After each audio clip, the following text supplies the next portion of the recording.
சமூகமாக நாம் வாழ்ந்து கொண்டிருக்கும் போது ஏதோ இப்போ தியாகராஜன் சார் இருக்காரு, மற்றவங்களா இருக்கிறாங்க, கல்லூரி நடக்கிறது, கம்பெனி நடக்கிறது, வண்டி ஓடிக்கொண்டிருக்கிறது. ஆனால் பாரத்தை சுமந்து கொண்டு வண்டி ஓடிக்கொண்டிருக்கிறது. நண்பர்களை நல்லா யோசனை பண்ணி பாருங்க. 1947 இந்தியா சுதந்திரம் அடைந்த போது டாலர், இன்னைக்கு டாலர் யாராவது சொல்லுவீங்களா? ஒரு குழந்தை சொல்லுங்க, டாலருடைய மதிப்பு என்ன இன்னைக்கு? டாலர் வெர்சஸ் ருப்பி சொல்லுங்க, ஒருத்தர் சொல்லுங்க. ஒரு டாலர் வந்து 10 ரூபாய், 20 ரூபாய், 64 rupees. நான் தமாஷுக்கு சொல்லுவேன், என்னுடைய 64 காந்தியை கொடுத்தால் ஒரே ஒரு ஜார்ஜ் வாஷிங்டன் கொடுப்பார்கள். அந்த நாட்டில் சென்று கேட்டால் ஜார்ஜ் வாஷிங்டன் முன்னாடி காந்தியை கம்பேர் பண்ணவே முடியாது. No no no, Gandhi so great. ஏன்னா ஜார்ஜ் வாஷிங்டன் டிஃபரெண்டான ஒரு லீடர், அந்த நாட்டுக்கு தந்தை. பட் காந்தியோட கம்பேர் பண்ண முடியுமா? அவர் குடிப்பாரு, அவர் எங்க பார்த்தாலும் அவருக்கு பொண்டாட்டி, கொலை பண்ணியிருக்கிறார், கோடிக்கணக்கான பேரை கொலை பண்ணியிருக்கிறாரு. வெற்றியின் மூலமாக அந்த தேசத்தை வார் மூலமாக உலகத்துக்கு அமெரிக்காவை எஸ்டாப்ளிஷ் பண்ணி கொடுக்கிறாரு. மகாத்மா காந்தி அப்படி இல்லை, வித்தியாசமான மனிதர், கடவுளுக்குமான சமமானவர் சொல்றாங்க.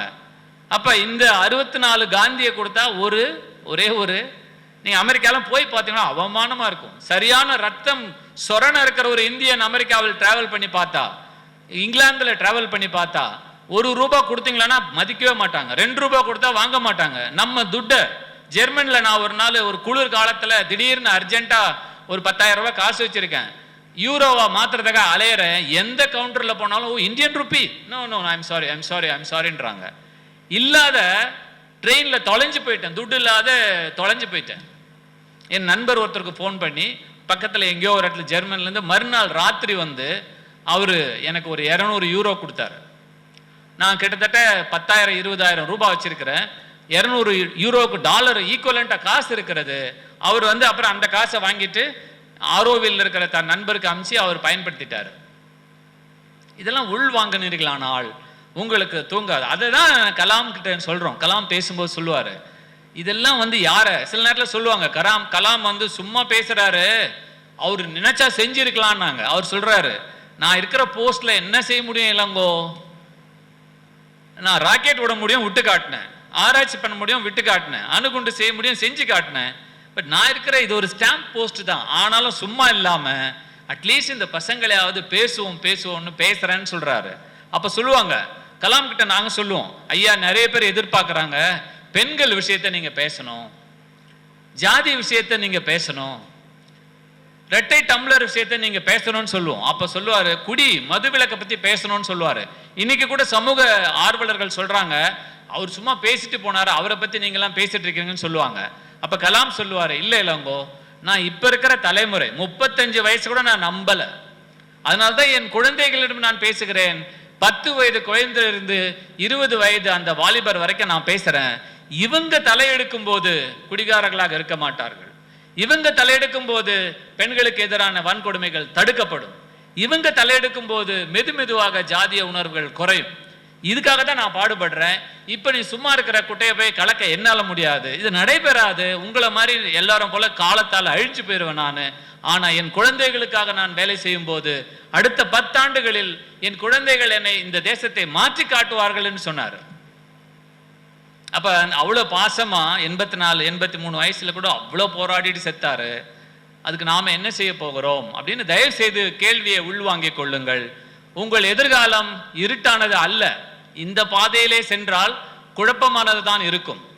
இப்ப எந்த பாதையில் என்றால், நான் சொல்ற மாதிரி சின்ன சின்ன முயற்சியாக செய்வோம். உதாரணத்துக்கு சும்மா இப்படி ரஷ் பண்ணினே போங்கம்மா.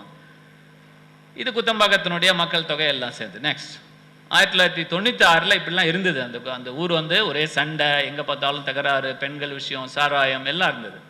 நெக்ஸ்ட் இதுக்கப்புறம் மக்களை திரட்டி உட்கார வச்சு திட்டமிட்டோம், மக்கள் கிட்ட உட்கார்ந்து திட்டம் போட்டோம். நெக்ஸ்ட் இந்த மாதிரி கம்ப்யூட்டர்லாம் பயன்படுத்திட்டோம். நெக்ஸ்ட் எஸ், தயவு செய்து நாம் நினைக்கணும். இப்ப சார் சொல்லி வந்தாரு, நண்பர் கேட்டாரு, என்ன கேட்ட மணிகண்டன் கேட்டாரு, சார் இவ்வளவு தூரம் பண்ணீங்களே எப்படி உங்களால் சாத்தியமாச்சுன்னு. நீங்க மக்கள் கிட்ட போங்க. இப்ப நீங்க இங்க இருக்கிற மதுரையில் இருக்கிற ஒரு அம்மா ஏதோ ஒரு பக்கத்துல இருக்கிற விழாப்பட்டிக்கு போக தேவையில்ல, போனா கேட்க மாட்டாங்க. அல்லது விழாப்பட்டிக்காரரை கூப்பிட்டுட்டு அவரோட சேர்ந்து அங்க போங்க. விழாப்பட்டில கண்டிப்பா கேட்பாங்கல்ல, யார் இந்த பொண்ணுன்னு கேட்பாங்கல்ல.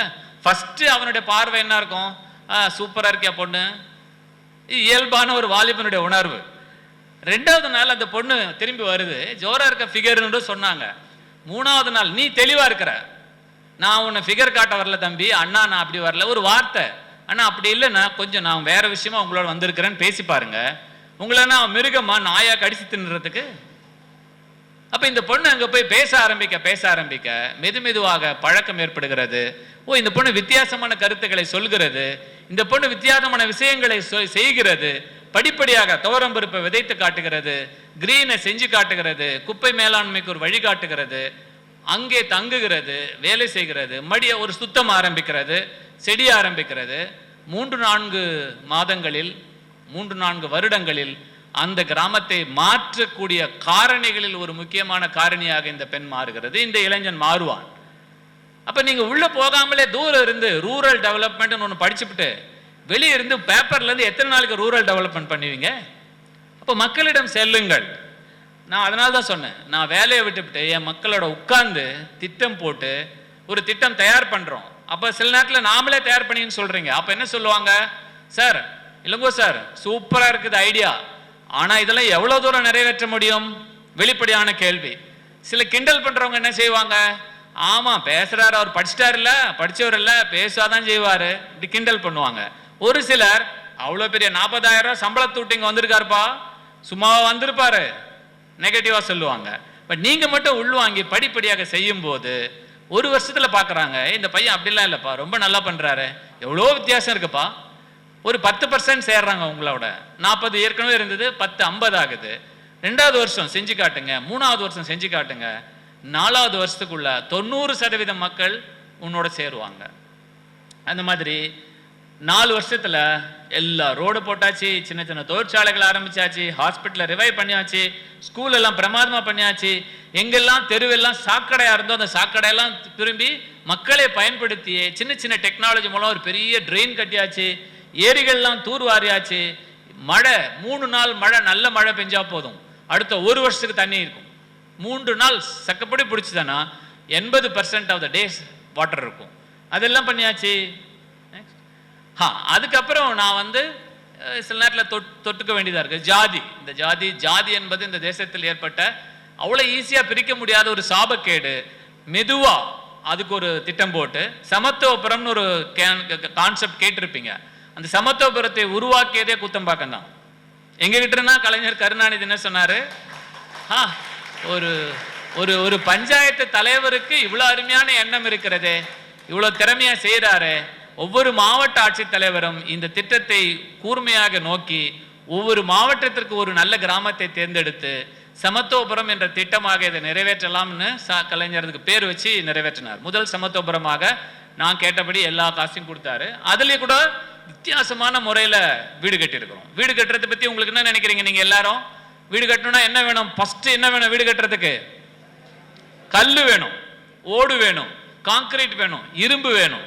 இது எல்லாமே லோக்கல்ல பண்ணிக்கலாம். நீங்க மனசு வச்சீங்களான்னா சுடாத கல்ல பண்ணிக்கலாம். கல் வேணா தீ வச்சு சுடணும், சூளை போடணும், சுடாத கல், ஆனா கரையாது. கான்கிரீட் போட்டு கம்பி கட்ட தேவையில்ல, ஆனா தளம் போடலாம். இப்ப நான் சொல்றேன், இந்த ஃபேன் ஓடுது இல்லையா, உங்க தலை மேல ஓடுற ஃபேன் பிஎஸ்சி பிசிக்ஸ் படிச்ச பசங்களா பாப்பீங்க. இதுல 65 வாட்ஸ்க்கு டிசைன் பண்றாங்க, ஆனா 75ல இருந்து 80 வாட்ஸ் எடுக்கும். நான் டிசைன் பண்ணிக்கிறேன், வாங்க குத்தம்பாக்கத்தில். நான் எலக்ட்ரிக்கல் இன்ஜினியர் இல்லை, கெமிக்கல் இன்ஜினியர். ஆனாலும் என்னுடைய தீராத ஆவல்ல ஆராய்ச்சி பண்ணி என்னுடைய ஃபேனு 23 வாட்ஸ்ல ஓடுது. அப்ப கிட்டத்தட்ட 60 வாட்ஸ் சேவ் பண்றேன் நான். இந்த ஹால்ல 10 டியூப்லைட் எரியுது. இந்த ஹால்ல 10 டியூப்லைட் 20 டியூப்லைட் எரியுது. ஒரு டியூப்லைட் 40 வாட்ஸ், 20 800 வாட்ஸ் எரிகிறது. இதே வெளிச்சத்தை கிட்டத்தட்ட 60 வாட்ஸ்ல கொடுக்க முடியும். எல்இடி வந்திருக்கிறது, நாங்களே உற்பத்தி பண்றோம் எல்இடியை. எதை சொன்னாலும் ராக்கெட் விட முடியாது, ராக்கெட் ஊருக்கு தேவையில்லை. லைட் இருக்கு, ஃபேன் இருக்கு, ரோடு இருக்கு. வித்தியாசமான முறையில் கல் வீடு கட்ட முடியும், தண்ணீர் பிரச்சனையை தீர்த்து கொள்ள முடியும், கேஸ் இல்லாம சமைக்க முடியும். எல்லாத்துக்கும் காட்டன் இருக்கு, துணி செய்யலாம், எனர்ஜி சோலார் எனர்ஜியை பயன்படுத்திக் கொள்ள. இப்படி பார்த்து படிப்படியாக நெக்ஸ்ட் இதான் நாங்கள் சொன்னேன். இப்போ இந்த மாதிரி ஒரு கிராமத்தில் இது சாத்தியப்படும் போது, ஒரு கிராமத்தில் இவ்வளோ முடியுது இல்லை 10 ஆண்டுகளில், அப்போ மற்ற கிராமத்தில் ஏன் நடக்கலைன்னு சொல்லி நிறைய நல்ல பஞ்சாயத்துக்களை தேடி கண்டுபிடிச்சு எங்கள் ஊருக்கு கூட்டிகிட்டு வந்து, ஐயா என் கூட தங்கி நீங்கள் என்ன பண்ணீங்கன்னா அவர் கேட்க வருவார். ஃபர்ஸ்ட் எடுத்த உடனே இதெல்லாம் கவர்மெண்ட்டில் ஸ்கீம் இருக்கான்னு கேட்பார். இல்லைன்னு. அப்போ நீங்கள் எப்படி பண்ணீங்கன்னு எப்படியோ எப்படிலாம் பண்ணோன்னு கூட இருந்தே ஒரு 5 நாளில் அவர் கற்றுட்டு, சார் இவ்வளோத்தையும் எங்கள் ஊரில் பண்ண முடியாது சார், 4 பண்ணுறேன் சார் அப்படின்னு 4 போய் ஆரம்பிப்பார். மெதுவாக 4 ஆரம்பித்து அடுத்த 10 ஆண்டுகளில் 5 ஆண்டுகளில் அவரும் 10-15 பண்ணுவார். இந்த மாதிரி ஒரு குத்தம்பக்கத்தில் சாத்தியமான போது மற்ற இடங்களில் ஏன் ஆகாதுன்னு சொல்லி கிட்டத்தட்ட 600லேருந்து 700 பஞ்சாயத்துகள் இந்த மாதிரி முயற்சிகளை செஞ்சுக்கிட்டு இருக்கிறாங்க. 2021க்குள்ள ஒரு 1000லேருந்து 2000 பஞ்சாயத்துக்களை இப்படி தலை நிமிர்ந்து எழுந்து நிற்கிற பஞ்சாயத்தை மாத்திட்டோம்னா அதுவே ஒரு மிகப்பெரிய சுயற்சியை ஏற்படுத்தி ஒரு மாற்றத்தை ஏற்படுத்தும். அப்ப நான் என்ன பார்க்குறேன்னா, இதில் எக்கனாமிக்ஸ் படிச்சவங்கள யாரா இருக்கிறீங்களா? Economics 1 2 right. எக்கனாமிக்ஸ் படிக்கும்போது நீங்க படிப்பீங்க, பொருளாதாரத்தில் டிமாண்டு அது இதெல்லாம் படிப்பீங்க. நான் என்ன சொல்றேன்னா இந்த மாதிரி ஒரு 20 கிராமம் ஒன்னா சேர்ந்ததுன்னு வச்சுக்கோங்க. எங்க கிராமத்துல நான் ஃபேன் பண்றேன், உங்க கிராமத்துல நீங்க பால் பண்றீங்க, அவங்க கிராமத்துல அவங்க நெசவாளர்கள் துணி நெய்யறாங்க, இவங்க கிராமத்துல பில்டிங் மெட்டீரியல்ஸ்லாம் உற்பத்தி பண்றாங்க, இவங்க கிராமத்தில் நிறைய பிளாக் ஸ்மித் இருக்கிறாங்க, இரும்பு தளவாட பொருட்கள்லாம் செய்யறாங்க. ஒரு கிராமத்துல தேங்காய் எண்ணெய்லாம் நிறைய இருக்கு, எண்ணெய் உற்பத்தி பண்றாங்க, எண்ணெய் இருந்தா சோப்பு பண்ணலாம். இப்படி கிராமத்து மக்களின் தேவையை 40 தேவையை கிராமத்திலேயே கூட பூர்த்தி செய்ய முடியும். ஒரு கிராமத்திலால இல்லை, ஒரு 60-70 கிராமம் சேர்ந்தா, ஒரு 40 கிராமம் சேர்ந்தா இதுக்கான ஒரு முயற்சியை செய்து, இது நான் என்ன சொல்றேன்னா ஒரு நெட்வொர்க் எக்கானமின்னு சொல்றோம். ஒரு இது நாங்க சொல்லுவோம், நீங்க SEZ கேள்விப்பட்டிருக்கீங்களா? What is SEZ? Special economic zone. அது உங்களுக்காக அல்ல. ஸ்பெஷல் எக்கனாமிக் ஜோன்ல என்ன பண்றாங்க? ஹூண்டாய் கார் பண்றாங்க, மற்றதெல்லாம் பண்றாங்க. இந்த ஸ்பெஷல் நான் என்ன சொல்ல, we call it a sustainable economic zone. இங்க ஒரு இடத்துல அரிசி இருக்கும், ஒரு இடத்துல நெல் இருக்கும், ஒரு இடத்துல பருப்பு இருக்கும், ஒரு இடத்துல துணி இருக்கும். இவங்க உற்பத்தி பண்ணி அவங்களுக்கு கொடுப்பாங்க, அவங்க உற்பத்தி பண்ணி இவங்களுக்கு கொடுப்பாங்க. இதுல மிச்சம் சர்ப்ளஸ் இருக்கு பாருங்க, அது நகரத்துக்கு வரும். நகரத்துல இல்ல, கிராமத்துல இல்லாததை நகரம் கொடுக்கும். இந்த மாதிரி ஒரு வலைப்பின்னல் கிராமங்களை உற்பத்தி ஆக முடியுமா அப்படின்னு ஒரு பொருளாதாரத்தையே டிசைன் பண்ணிட்டு இருக்கோம். நெக்ஸ்ட் இதெல்லாம் பாத்தீங்களான்னா கிராம அளவில் இவ்வளோ இண்டஸ்ட்ரியை நடத்த முடியும் நம்மளால. நீங்க எல்லாம் பார்ப்பீங்க, இப்ப டிவியில பாக்குறீங்க அயோடைஸ் சால்ட், கேக்குறீங்களா இல்லையா? சாதாரண சால்ட் இல்ல, அயோடைஸ் சால்ட். கெமிஸ்ட்ரி படிச்சவங்க இருக்கிறீங்களா? சொல்லுங்க, ஒருத்தர் கூட இல்லையா கெமிஸ்ட்ரி? ரைட். கெமிஸ்ட்ரி படிக்கலன்னா அயோடின், சால்ட்ல அயோடின் சேர்க்கணும். அயோடினுடைய கலர் பிங்க், ஊதா கலர். அயோடின் உப்புனா ஊதாவா தானே இருக்கணும், ஏன் ஊதாவா இல்ல அது? அப்ப அயோடினை கொஞ்சமா கலக்கிறேன்னு சில மாணவர்கள் சொல்லுவாங்க. கொஞ்சம் கலந்தா கூட லைட் ஊதாவா ஆயிடும். அயோடினை நேரடியாக சேர்க்க முடியாது, அது ஒரு வெள்ளை உப்புல சேர்க்கிறாங்க. அப்போ பொட்டாசியம் அயோடேட்டை எடுத்து, 1 கிலோ பொட்டாசியம் அயோடேட்டை எடுத்து ஒரு பிஞ்சு 1 கிலோ உப்பை எடுத்து ஒரு பிஞ்சு பொட்டாசியம் அயோடேட்டை போட்டு தரோவா மிக்ஸ் பண்ணிட்டீங்கன்னா அதான் அயோடைஸ் சால்ட். இதுக்கு டாட்டா தான் பண்ணணுமா? கிராமத்தில் பண்ணிக்க முடியாதா? இந்த 20-30 கிராமங்கள் சேர்ந்தா ஒரு பிஎஸ்சி பட்டதாரியும் ஒரு அங்க போய் சேர்ந்து நீங்க 20 ஊருக்கு சேர்ந்து அயோடைஸ் சால்ட் பண்ணுங்க. நீங்க 20 ஊருக்கு சேர்ந்து, நான் சமயத்தில் கிண்டல் பண்ணுவேன், டூத் பேஸ்ட் இருக்கு இல்லையா, டூத் பேஸ்ட்ல என்னவா இருக்கும்? விண்ணுலகத்திலிருந்து வந்ததில்லை, அது கால்சியம் பாஸ்பேட், சோடியம் மோனோஃப்ளோரா பாஸ்பேட், இது அதுன்னு போடுறாங்க, போட்டு ஒரு பேஸ்ட் ஆக்குறாங்க. பேஸ்ட் யாரு இந்த வீட்டில் உங்க வீட்டில் டெய்லி இட்லி பேஸ்ட்டை உற்பத்தி பண்றாங்களா அம்மா? அதே மாதிரி எல்லாத்தையும் போட்டு ஒரு மிக்சியில் போட்டிங்களான்னா பேஸ்ட் ஆகிடும். அதில் நுர வரத்துக்காக சோடியம் லாரைல் சல்பேட்னு SLFன்னு சொல்லுவோம், அது போட்டால் நுர வரும். இதை போட்ட உடனே அதுதான் பேஸ்ட்டு. ஆனால் அந்த பேஸ்ட்டை எடுத்து நீங்கள் ப்ரஷ்ஷில் போட்டு தீட்டினீங்களன்னா அதே மாதிரி வெள்ளை ஆகிடும், நுர வரும். அதை டியூப்பில் போடுறாங்க பாருங்க, அது ஒன்று தான் காம்ப்ளிகேட்டட் ப்ராசஸ். நான் என்ன சொல்லுவேன், ஏன்பா டியூப்பில் போடுறீங்க? ஒரு டப்பாவில் வச்சுக்கோங்க, ஊறுகாய் டப்பா மாதிரி, ஒரு சின்ன ஸ்பேச்சுலா எடுத்துக்கங்க, கொஞ்சம் எடுத்துக்கங்க, ப்ரஷ்ல போட்டுங்க, தேயுங்க. பேஸ்ட்லேருந்து வரணுமா என்ன? அப்போ இதெல்லாம் கிராமத்து அளவிலே பண்ணிக்கலாமே. இந்த மாதிரி விஷயங்களை போங்க, பல விஷயங்கள் போங்க. ஸோ நான் என்ன சொல்றேன்னா, இந்த 40 கிராமங்கள் ஒன்று சேருமையானால் ஒரு கிராமத்தில் 10-15ன்னு சொல்லி பார்த்தா கூட 600 தொழிற்சாலைகளை நம்மால் ஏற்படுத்த முடியும். அங்க உற்பத்தி பண்றது அப்பவே வித்துரும். அங்க வித்தது போக மதுரைக்கு தேவை, திருச்சி பக்கத்தில் இருக்கிறவங்க திருச்சிக்கு தேவை. இதையும் தாண்டி நம்ம சர்ப்ளஸா பண்ணோம்னா நம்மள மாதிரி உற்பத்தி பண்ணாத நாடு வங்காளதேசம் வந்து அங்க கொடுத்துப்போம். இப்ப இப்படி தன்னிறைவு பெற்ற சமூகங்களையும் தன்னிறைவு பெற்ற கிராமங்களையும் தான் உற்பத்தி பண்ணாதான் நம்ம எல்லாருக்கும் வேலை கிடைக்கும். அதனால நான் என்ன பார்த்தேன்னா நிறைய விஷயங்களை செஞ்சிருக்கிறேன், இந்த மாதிரி நிறைய விஷயங்கள் செஞ்சிருக்கேன். இப்போங்க எஸ், இப்போ எனக்கு என்ன கேள்வினா, இது மாதிரி பழைய விஷயங்கள் இன்ஃப்ராஸ்ட்ரக்சர், வாட்டர், ஹவுசிங் எல்லாம் முடிஞ்சாச்சு. நெக்ஸ்ட் அப்போ நான் நினைக்கிறேன் நண்பர்களை, நீங்க ஒரு கொஞ்சம் கேள்விப்பட்டு பார்த்தீங்களன்னா, if your soul is good, உள்ளத்தில் நல்ல உள்ளம், இங்க வந்திருக்கிற மாணவர்களை பார்க்கும்போது ஒரு நல்ல சோலா இருந்தீங்களா, அந்த இருந்துதானா மனசு நல்ல மனசா இருந்தா, ஒரு நல்லது நடந்தாவோ கெட்டது நடந்தாவோ அன்னைக்கு புள்ள தூக்கமே வராது. A good soul will never sleep. உள்ளத்தில் நல்ல உள்ளம் உறங்காது. அப்ப நான் என்ன சொல்றேன்னா, குத்தம்பாக்கத்தில் இதெல்லாம் பாசிபிள் ஆச்சு, ஏன் ஒரு 20 கிராமங்கள் இதை பண்ணக்கூடாது அப்படின்னு முயற்சி பண்ணேன். இப்ப 20 ஏன் தமிழ்நாடு ஃபுல்லா நடக்கும்? இப்ப திருவள்ளூர் மாவட்டத்தில் 20 கிராமம் எனக்கு தெரிஞ்ச நண்பர்கள் இருக்கிறாங்க. அப்ப திருவள்ளூர் மாவட்டத்தில் சாத்தியப்படும் போது விழுப்புரத்தில் ஏன் நடக்காது, விழுப்புரத்தில் நடக்கும்போது ஏன் மதுரையில் நடக்காது, இப்படின்னு ஒரு மாற்றங்களை ஏற்படுத்திட்டே இருக்கிறோம். நெக்ஸ்ட் எஸ், அதனால தான் என்ன செய்யறோம், இது மாதிரி கூடி பேசுறோம். காக்காயை பார்த்துருக்கீங்களோன்னு தெரியாது, காக்காய்க்கு மட்டும்தான் ஒரு பெக்கூலியர் குணம். காக்காயை பார்த்தோன்னே சிரிக்கிற மாதிரி தான் இருக்கும், இல்லை அருவருப்பா இருக்கு தெரியும், ஏன்னா அது கருப்பா இருக்கிறது இல்லையா. காக்காய் ஏன் வெறுக்கிறீங்க எல்லாரும்? அருவருப்பா இருக்கிறது. பால் கொடுக்குற எல்லாத்தையும் வணங்க மாட்டோம், பசுவை தான் வணங்குவோம், எருமாட்டை வணங்க மாட்டோம், ஏன்னா அது கருப்பா இருக்கிறது. அதே மாதிரி காக்கைகள் மாதிரி கூடி பேசி ஒரு 10 பஞ்சாயத்து 20 பஞ்சாயத்துகள்லாம் ஒன்னா சேர்ந்து பஞ்சாயத்து கல்வி நிலையம்னு ஒன்று நடத்திட்டு இருக்கிறோம். நெக்ஸ்ட் இது சாத்தியப்படுகிறது. இந்தியாவை ஒட்டுமொத்த இந்தியாவாக பார்க்க முடியாது, ஒட்டுமொத்த இந்தியாவுக்காக நம்ம சொல்யூஷன் ஏற்படுத்த முடியாது. தனித்தனியாக பண்ணலாம், 10 கிராமமாக பண்ணலாம், சின்ன சின்ன கிராமமாக பண்ணலாம்.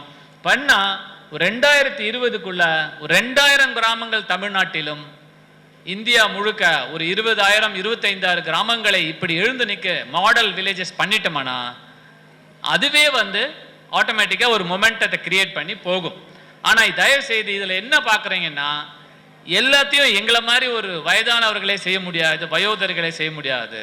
இந்த எக்ஸ்பீரியன்ஸை 20 ஆண்டுகளில் நாங்கள் கற்றுக்கொண்டதை இளைஞர்கள் நீங்க வந்தீங்களா 2 வருஷத்துல கத்துக்கலாம், 1 வருஷத்துல கத்துக்கலாம். அப்போ அதே நேரத்துல இந்த புதிய தலைமுறை இன்னும் நியூ ஜெனரேஷன், நீங்க உங்களுக்கு கம்ப்யூட்டர் தெரியும், எங்களை விட ஃபாஸ்டா சிந்திக்க தெரியும். அப்ப இன்னும் ஃபாஸ்டா இது இந்த ரீச் வந்து ரொம்ப நல்லா இருக்கும். எஸ், அகையால தான் தயவு செய்து நான் ஏன் திரும்ப திரும்ப மதுரையிலிருந்து சென்னையிலிருந்து இங்க வந்தேன்னு சொன்னா, இளைஞர்களை சந்திக்கிற வாய்ப்பு கிடைக்குமே, ஆனால் அது மிஸ் பண்ணவே கூடாது. ஏன்னா தேசத்தை பத்தி கவலைப்படணும்னா இளைஞர்களை பத்தி கவலைப்படணும், இளைஞர்களுடைய எதிர்காலத்தை பத்தி கவலைப்படணும்னா அவங்களுக்கு வழிகாட்டணும். வழி நம்ம கிட்ட இருக்கிறது, ஏன் சொல்லக்கூடாது, வாய்ப்பு இருக்கிறது கிராமங்களில், ஏன் சொல்லக்கூடாதுன்னு தான் கிராம இளைஞர்களை தேடுறோம். அண்ணா ஹசாரே எவ்வளவு பேருக்கு தெரியும்? ஓரளவுக்கு தெரியும். மீதி பேருக்கு தெரியாதா? நிறைய பேருக்கு தெரியும். அண்ணா ஹசாரே ஒரு கிராமத்துல, ஒரு ராலேகான் சித்தின்னு ஒரு கிராமத்துல ஒரு பெரிய மாற்றத்தை ஏற்படுத்தின ஒரு பெரிய புரட்சிக்காரர். அவர் சொல்லுவார், அவருடைய தியரியை என்ன சொல்லுவார்னா, இன்னும் 2 நிமிஷம் கேளுங்க.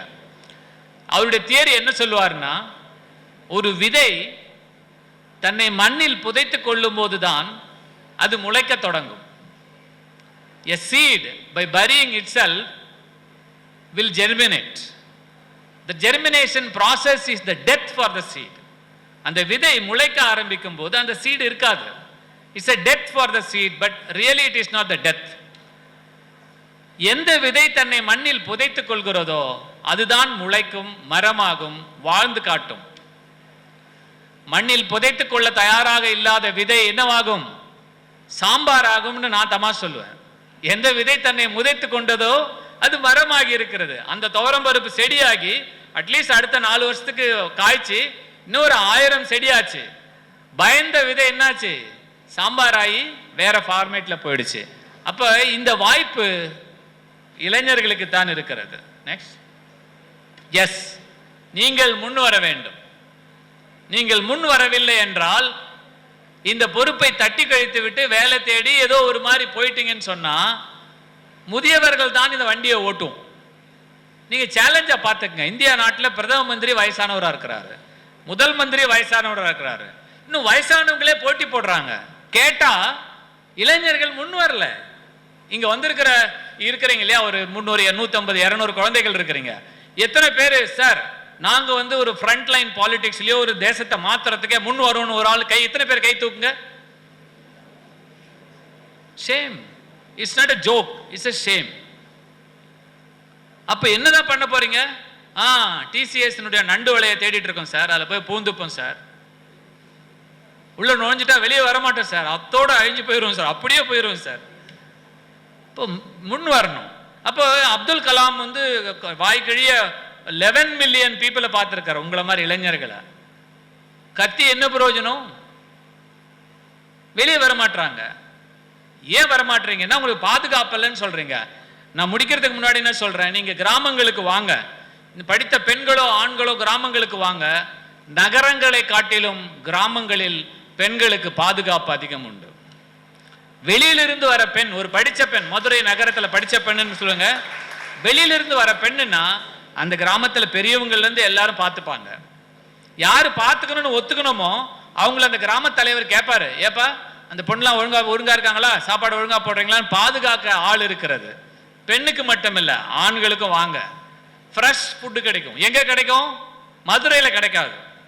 கிராமத்துல வந்தா ஃப்ரெஷ் ஃபுட், ஃப்ரெஷ் ஃபிஷ் அப்படியே குளத்துல இருந்து பிடிச்சாந்து ஃப்ரெஷ்ஷா முன்னாடியே சொரிஞ்சு கொடுப்போம். ஃப்ரெஷ் நெய் கிடைக்கும், ஃப்ரெஷ் மில்க் கிடைக்கும். நீங்கள் குடிக்கிற பால் நிறைய பேர் சந்தேகப்படுறீங்க, பாலான்னு தெரியாது, வெள்ளையா இருக்கு, அதுல என்னென்ன இருக்குன்னு பார்த்தா ஏதோ சேர்த்து கூட இருப்பாங்க. கிராமத்துல பாலை பார்த்தா பால் ஸ்மெல் வரும். இன்னைக்கு கூட போங்க வீட்டுக்கு, வாங்குற பாலை தொட்டு மூந்து பாருங்க, பால் ஸ்மெல்லே வராது. அது பால் இல்லைன்னு நான் சொல்ல முடியாது, பால் தான். அப்ப ஃப்ரெஷ் ஃபுட் இருக்கு, ஃப்ரெஷ் வெஜிடபிள் இருக்கு, ஃப்ரெஷ் ஃப்ரூட் இருக்கு. அப்புறம் என்ன நீங்க சொல்லுவீங்க, குடியிருக்க ஒரு வீடு வேணும். ஒரு இளைஞனுக்கு என்ன வீடு வேணும்? 10க்கு 10 சூப்பர் வீடு தரோம். கல்யாணமா இருந்தா அதுக்கும் சூப்பர் வீடு தரோம். டாய்லெட் இல்லைன்னு சொன்னீங்க. இப்ப ஸ்வச் பாரத்தை நம்முடைய அமைப்பு யங் இந்தியன்ஸ் எல்லாம் சேர்ந்து நடத்துறாங்க. இன்னும் ஒரு 2 ஆண்டுகள் 3 ஆண்டுகளில் எல்லா கிராமத்திலையும் எல்லா வீட்டுக்கும் டாய்லெட் இருக்கும். அப்போ வீடு இருக்கிறது, ஃப்ரெஷ் ஃபுட் இருக்கிறது, இதெல்லாம் இருக்கு. மதுரையை விட கிராமங்கள்ல கொசு கம்மியா தான் இருக்கும். ஒத்துக்கிறீங்களா இல்லையா? கொசு கம்மியா இருக்கிறது. கொசு அதிகமா இருந்தா நெட்டு வச்சுப்போம். பிஎஸ்சி கிடைச்ச பசங்க முன்னுவாங்க. நான் சொல்றேன், உங்க முன்னாடி சேலஞ்ச் வைக்கிறேன். நீங்க ஒரு 10 பேர் தியாகராஜா கல்லூரியிலிருந்து முன்னுவாங்க. 2 ஆண்டுகளில் மதுரையை விட்டு கொசுவை ஒழித்து விடலாம். we can eradicate mosquitoes. இது அரசியல்வாதிக்கு போட்ட தட்டுன்னு நான் நினைக்கிறேன். நான் அரசியல்வாதி அல்ல. எப்படி சார் ஒழிச்சு கட்டுவீங்க? சொல்லுங்க, கேட்கணும் இல்லையா? கொசுனுடைய இப்போ நீங்க பாத்தீங்கன்னா கொசுனுடைய உயிர் 10 நாள் தான். இந்த லார்வா உற்பத்தி ஆகிறத தடுத்தா கொசு உற்பத்தி ஆகாது. உற்பத்தி ஆகிறதுக்கு தண்ணி இருக்கிறது, கொசு அது மேல போய் உட்கார்ந்து லார்வாஸை உற்பத்தி பண்ணுகிறது. இந்த லார்வாஸை உட்கார்றதா ப்ரிவென்ட் பண்ணிட்டீங்களா? நான் டெவலப் பண்ணியிருக்கேன், வாங்க. நான் பாய்சனஸ் ஒரு மைக்ரோ ஃபில்ம் ஒன்று ஃபார்ம் ஆகும். 10 நாள் அதை அடிச்சுட்டே இருந்தோம்னா கொசு உட்கார இடமே இருக்காது, கொசு முட்டையிட இடமே இருக்காது.